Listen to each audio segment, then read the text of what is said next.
आज हम वायुमंडल के 5 परतों के बारे में पढ़ाएंगे कि वायुमंडल कितने हैं। वायुमंडल तो टोटल 5 परतें हैं। ये देखिए,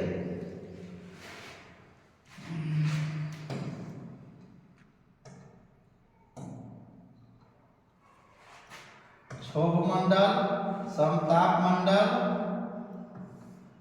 मध्यमंडल और आयनमंडल और वायुमंडल। देखिए यहाँ क्षोभमंडल में जितने भी मौसमी घटनाएं घटती है, जैसे में बादल का बनना, पानी पड़ना, आंधी तूफान आना, सब यही मंडल क्षोभमंडल में ही घटनाएं घटती है। इसका ऊंचाई कितना है? धरती से ऊपर 18 किलोमीटर तक के है और 18 से 50 किलोमीटर तक के ऊंचाई है समताप मंडल के। इसमें एरोप्लेन उड़ता है।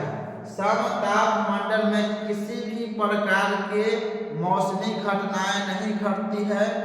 वायुयान क्रैश करती है तो सभी जितने भी वायुयान यदि क्रैश करेगी तो ये क्षोभमंडल में ही लैंड करते समय और टेक ऑफ करते समय ही क्रैश होती है।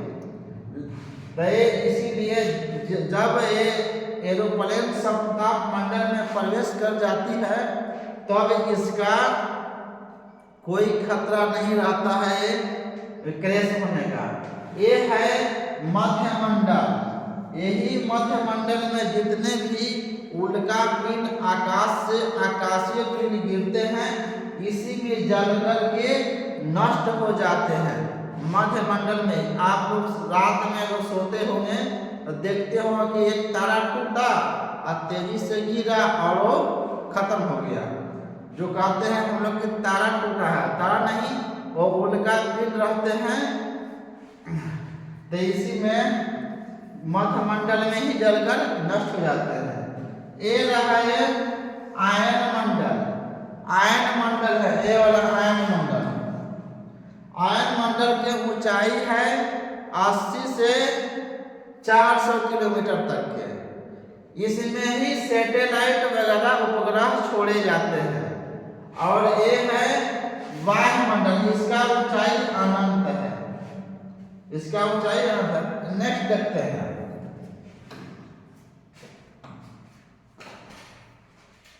ये देखिए, पृथ्वी का वायुमंडल किसी भी ग्रह चारों ओर गैसों के आवरण वायुमंडल कहते हैं।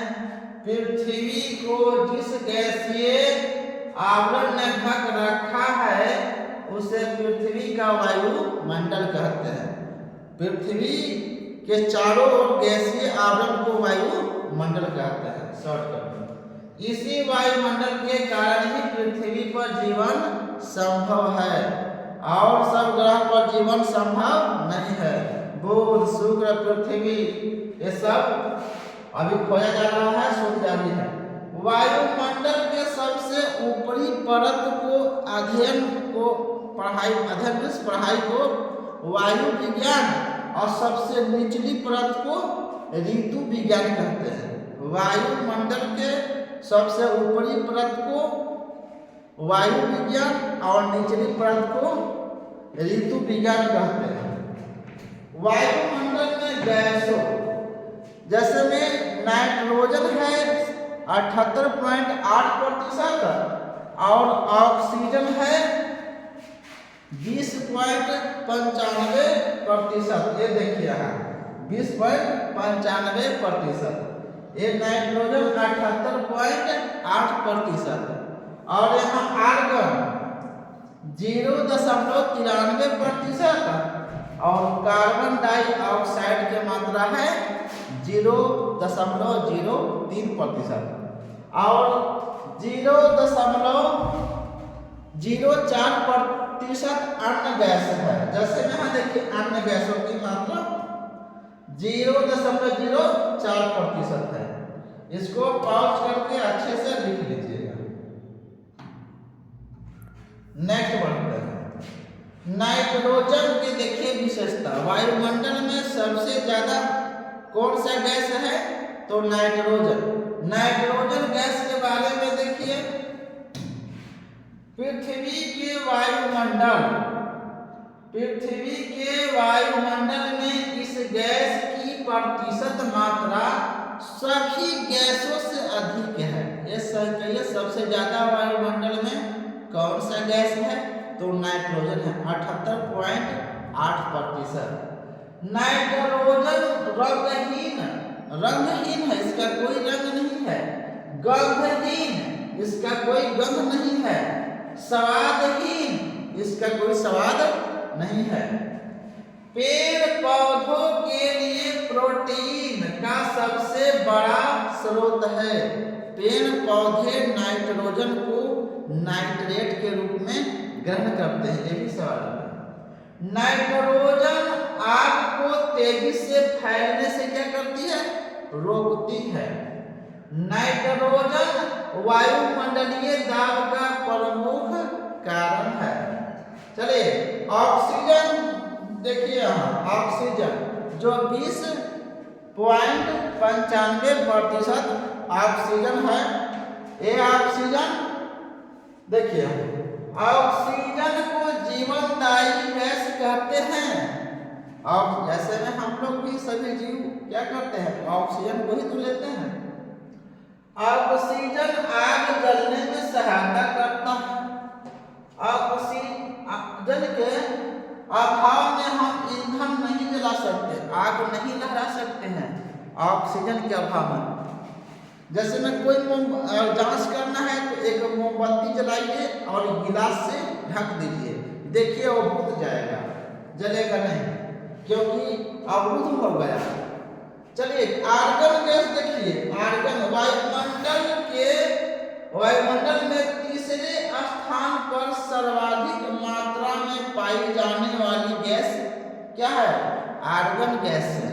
बताए थे 0.93%, याद रखिएगा। आर्गन गैस का इस्तेमाल विद्युत उपकरणों में जैसे में ट्यूबलाइट में, बल्ब में भरा जाता है। ये आर्गन गैस निष्क्रिय गैस होता है। आगे बढ़ते हैं।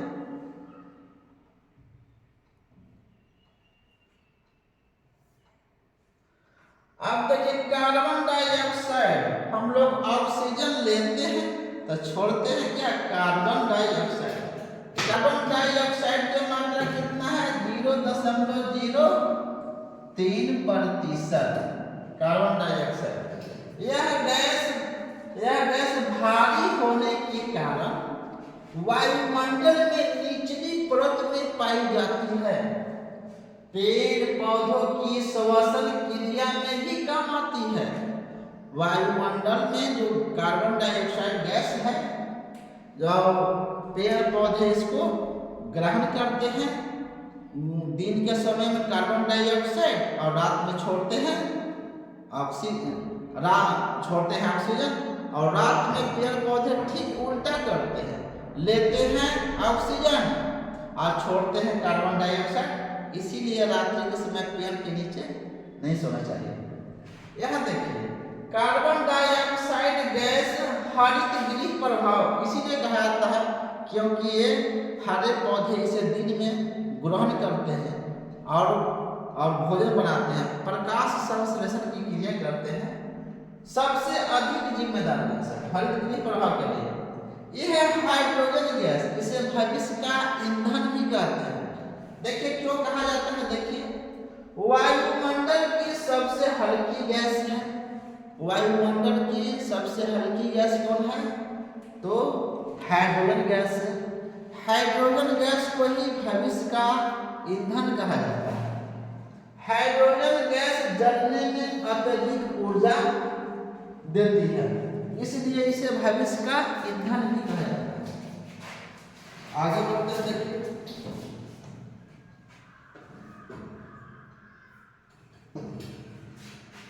वायुमंडल के परतों का नाम फर्स्ट में ही बताया था। एक नंबर में क्षोभ मंडल, इसी का नाम है परिवर्तन मंडल। समताप मंडल, 3 नंबर में मध्य मंडल, 4 नंबर में आयन मंडल, 5 मंडल में बहिर्मंडल। ये देखा गया। वायुमंडल के सभी परतें यहाँ पर इस तरह से दिखाया गया है चित्र में। सबसे नीचे है क्षोभ मंडल, इसी का नाम है परिवर्तन मंडल। ये सब ताप मंडल, ये है मध्य मंडल, आयन मंडल और बहिर्मंडल। एक में नीचे जो धरती से सटा हुआ है, धरती से उठेगा ऊपर, समताप मंडल 2 नंबर में, 3 नंबर में कौन है मध्य मंडल, 4 नंबर में है आयन मंडल और 5 नंबर में बहिर्मंडल। इसका बहिर्मंडल या वायुमंडल, इसका ऊंचाई अनंत है। आगे बढ़ते हैं। एक कंडीशन का नाम बताएं, 1-2 करके नीचे से। चलो क्षोभ मंडल का देखिए,